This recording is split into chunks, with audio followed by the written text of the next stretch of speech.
This is going to be part 3 on the martial law Civil War videos that I did. I was not planning on doing a part 3, but some people had some questions and that stuff that I figured, yeah, probably throw this in here for part 3. The questions I want to cover, or at least give some ideas on, is how long does it last? Why so high of a death rate that I figure at the end of a civil war? And this is a more recent one here.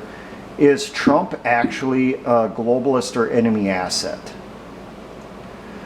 First off, how long does it last?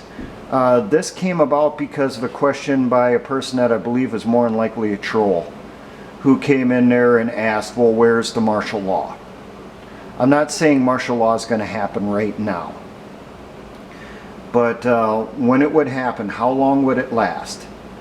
Well, it's not going to last just a couple days or a week. We're not going to have something where the coup occurs, you know, if you want to think of it that way. The coup occurs and, you know, they go through, they take over government, and then a few days later it's situation normal. You can go back to going to wherever you want to, and going to get your coffee at Starbucks or whatever, and you know, everything's back to normal. Martial law, once it's declared, it's going to stay in effect for a very long time, until the crisis, quote unquote, is over with. Now, they won't necessarily say it's martial law. They'll give it some touchy-feely name that they've focus circled, that they've tried out with a focus group to see, you know, what their reaction was to the name. It could be something like a national state of emergency, or heightened security levels, if you want to think of going back to when Bush was in the White House. It could be something along those lines. They won't out and out say that martial law has been declared. They'll give it some other name to continue to trick the brain dead idiots that are out there. So that when you say, hey, martial law is in effect, they'll say, no, it's not. It's just a state of emergency. It's not martial law. Well, it actually is. If you got police and troops on the street, they're controlling people's movements, they're asking for your papers, your identity cards, it's martial law. If they suspend constitutional freedoms, they suspend the Bill of Rights, it's martial law. And it'll last as long as they need it to. My feelings are, is once they would declare martial law or the state of emergency, it's never going to go away. It's like the war on terrorism. It's never truly going to end. It's always going to be there. It's just going to become the new normal. You're always going to have to carry that identity card with you, your papers, at least until they decide to enact blatantly in your face the beast system, as people call it, where you get tattooed with a barcode. So when you come up to a checkpoint, they just pull out the barcode reader, scan it, okay, you're good, you go through. Or they push it on to, you get that RFID chip implanted in you. You come up, hold up your arm or whatever, they scan the chip. And that's a completely different video on that stuff, and other people have gone into that for hours on end. If you don't understand the dangers on the RFID chips, research it. So, but it'll last as long as it lasts. With us, if the Civil War to occur, I got a feeling martial law would basically end soon after the war would end. It may not end right away, like the same day. It may end a couple days later. Hard to say. It could always be that areas that are secured by the constitutionalists, by the patriots, that are farther behind the lines, martial law will just be abolished, you know, and you can go back to your freedom of movement. Now, why so high of a death rate? This was brought up by Brandon, the one who requested these videos. I said that I figured we're probably looking at a 60 to 80% death rate He thought that was high. He figured it would probably be something like, I think he said 30 to 40%. Keep in mind that the US government's own figures, if I remember correctly, for the death rate after an EMP event or the loss of the power grid, after 1 year, their own numbers figure that there would be over 90% death rate in the United States. And in that, you still have somewhat of free traffic and stuff. You're not going to have open warfare. That's going to disrupt the supplies even more. Now, granted, on that, if it's an EMP event, you're losing most of the vehicles, you're losing most of your transportation, but there's still other means out there.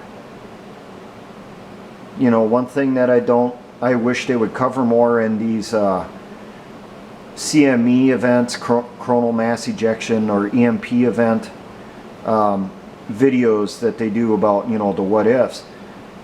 They always gloss over things like the older modes of transportation, especially steam engines and diesel engines. It would not, for trains, it would not take long for them to get brought out of mothballs and put back into service.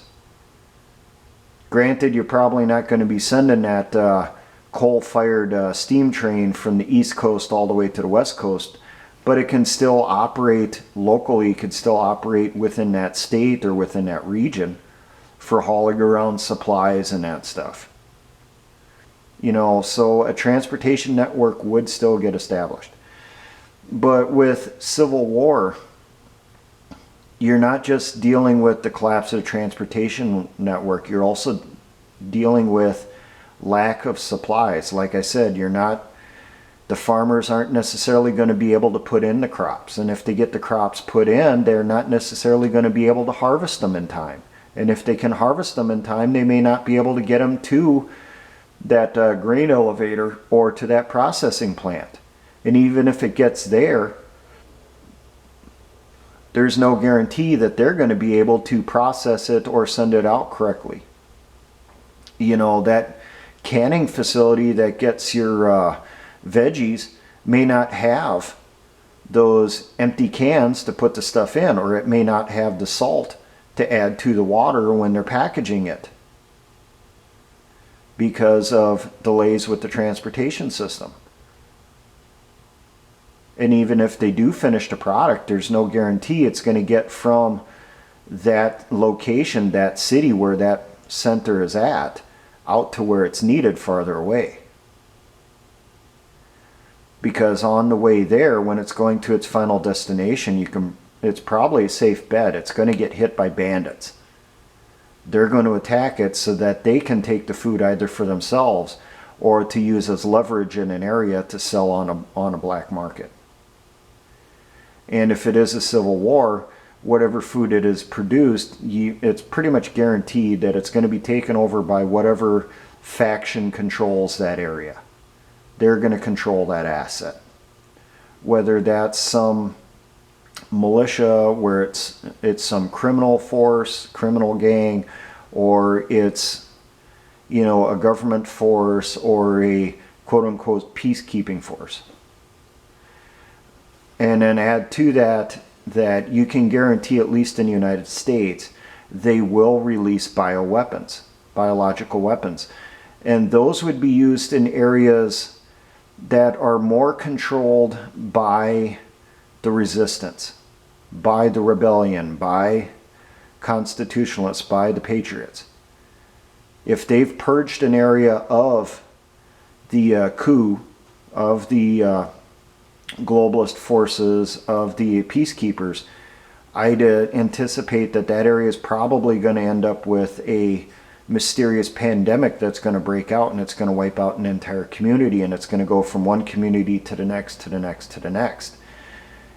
It may get spread by the population, you know, the civilians moving back and forth, but it could also be spread by the troops themselves moving through, or it could be spread by, you know, the truck driver that is able to get through with the supplies, or get spread by the train crew that's able to get through with the supplies.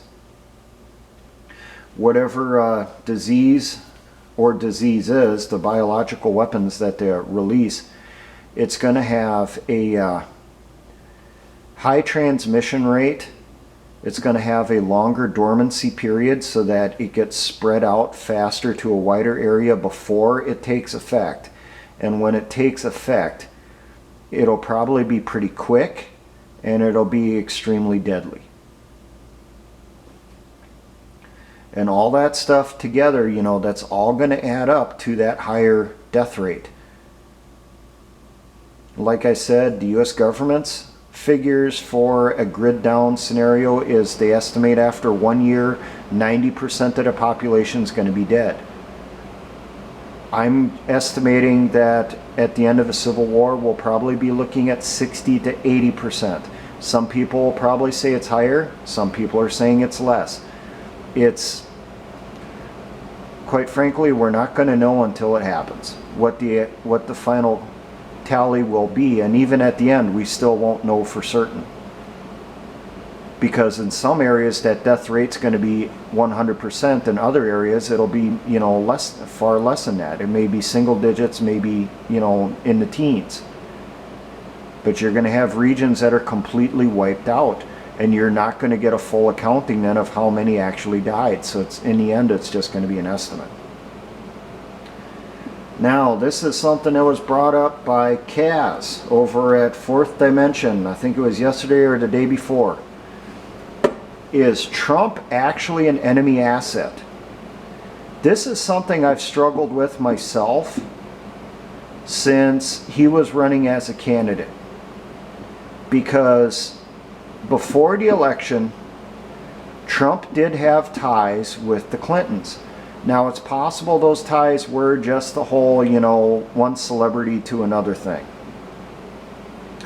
But I really don't know for certain. The only one who would be Trump and his wife Melania. Kaz brought up a good point that Hillary was extremely divisive. If she had gotten in, automatically a resistance would have formed. Even if we would not have gone to war, you know, within the first year in 2017, an active resistance would have formed and would be waiting. Where when Trump got in, that didn't happen. So Hillary's in the White House, she tries pushing the agenda forward, there'll be resistance, both within Congress and with the people. Where with Trump, he could take that same agenda, put a different spin on it, and because it's coming from him, it's more likely it would pass with little to no resistance. A very good example of that is the gun control. As Kaz and others has pointed out, he has been successfully pushed through more gun control than Obama did. So then the question is, who's the more anti-gun candidate then, when you look at that? Trump's pushing through this stuff with the bump stock ban. Yes, the bump stock is pretty much a useless accessory to most people. But look at how it was done. They did it by changing the definitions. They bypassed Congress and brought in a way to ban guns without Congress having to dirty their hands. So they can sit off on the side, raise their hands up and say it wasn't me. And then the federal agencies, the ATF, can go through and change whatever regulation they like, because now they have the precedents that they can show to the courts when people bring up lawsuits. They can point out that, hey, we were allowed to do this with this, so we should be able to use the same procedure to do it with this. That slippery slope. So that's another thing that really makes you wonder.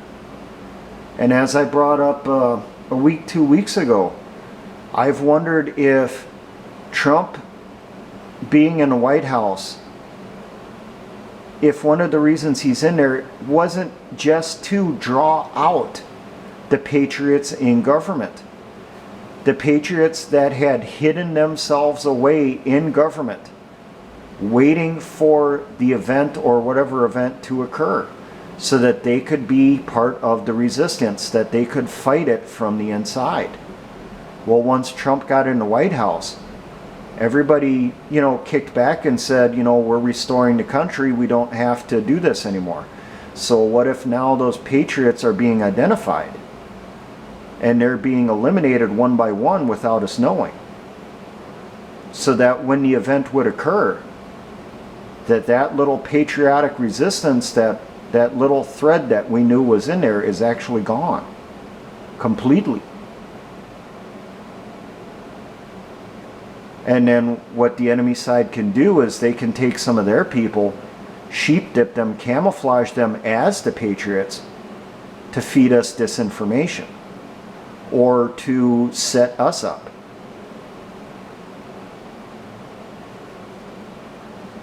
I really do wonder. I really, really do. I'm not to the point yet where I'm going to outright say that the president is an enemy asset. I still want to say that with how much resistance he has going against him, how much they're slamming him and that stuff, that maybe he is a nationalist. I won't say a patriot, because it's pretty obvious now he's not exactly a patriot. But I'd say he would fall in the nationalist category, which is not a bad thing.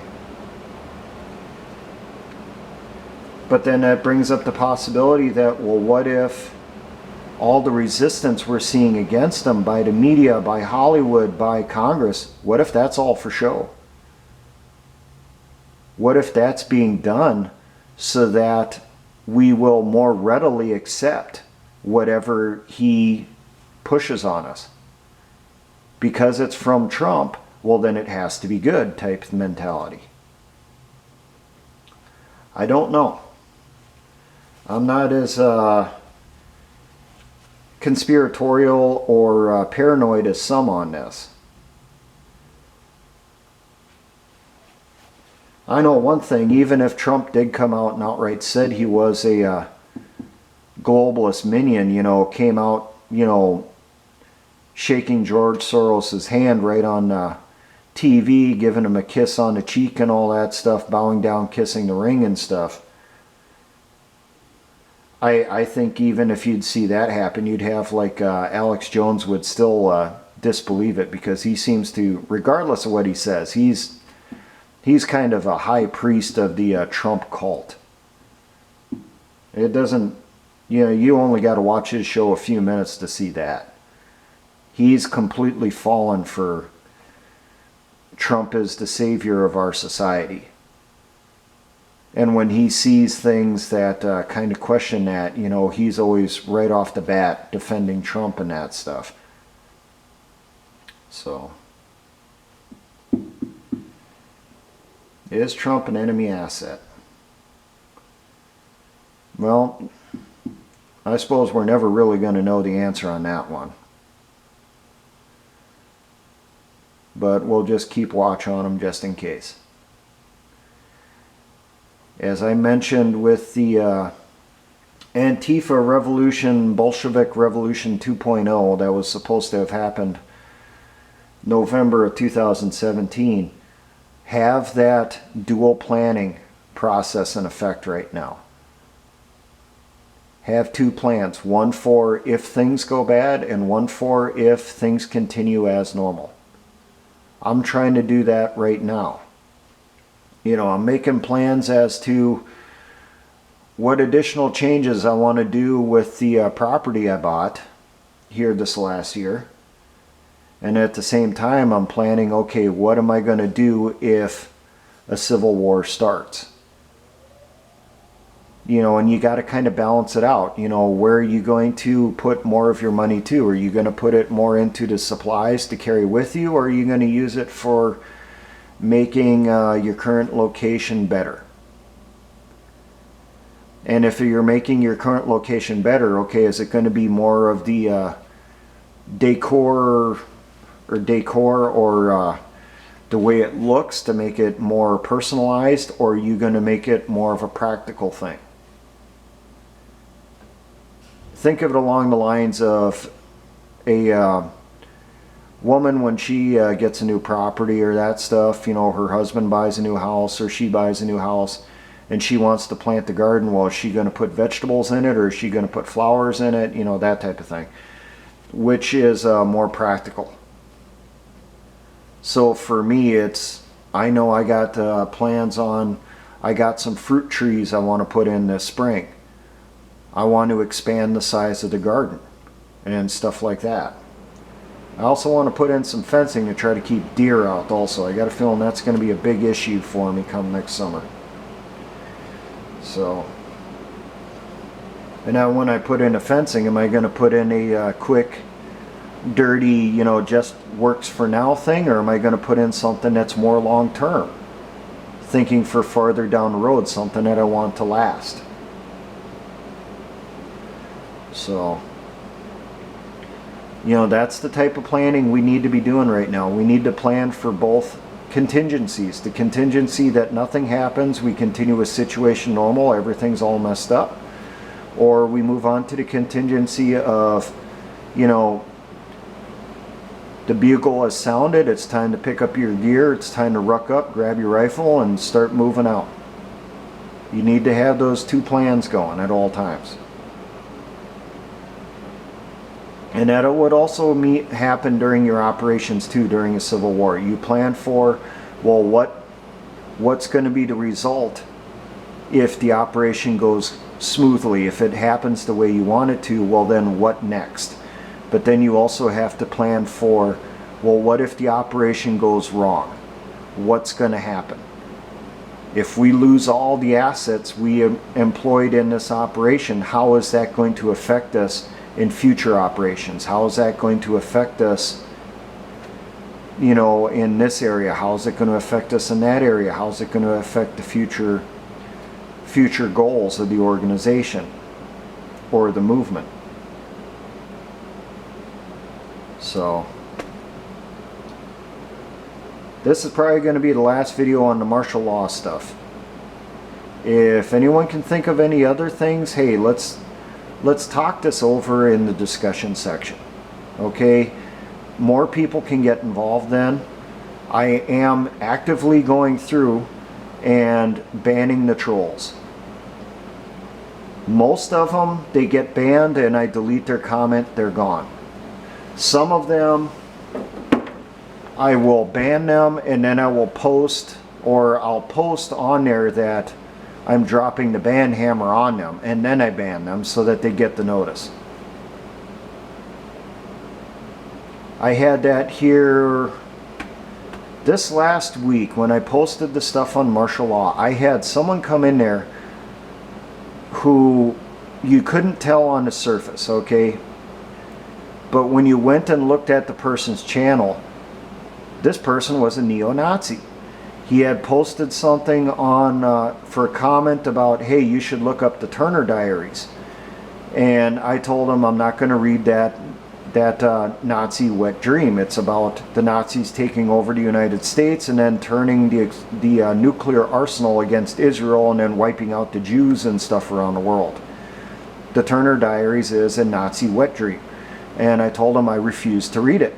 And then he came back at me and said, well, that's what, you know, if that's your choice, that's your choice. You'll keep your head in the stand, Jew lover type thing. So, you know, I banned him. So, I've banned more people over this last month to 2 months than I had previously since I started the channel. I've banned at least 10 times the number of trolls and that stuff over the past couple months here, and I had in the previous couple years. So now for all my brothers and sisters in the Patriot and Militia movements, always remember, Essayons, let us try.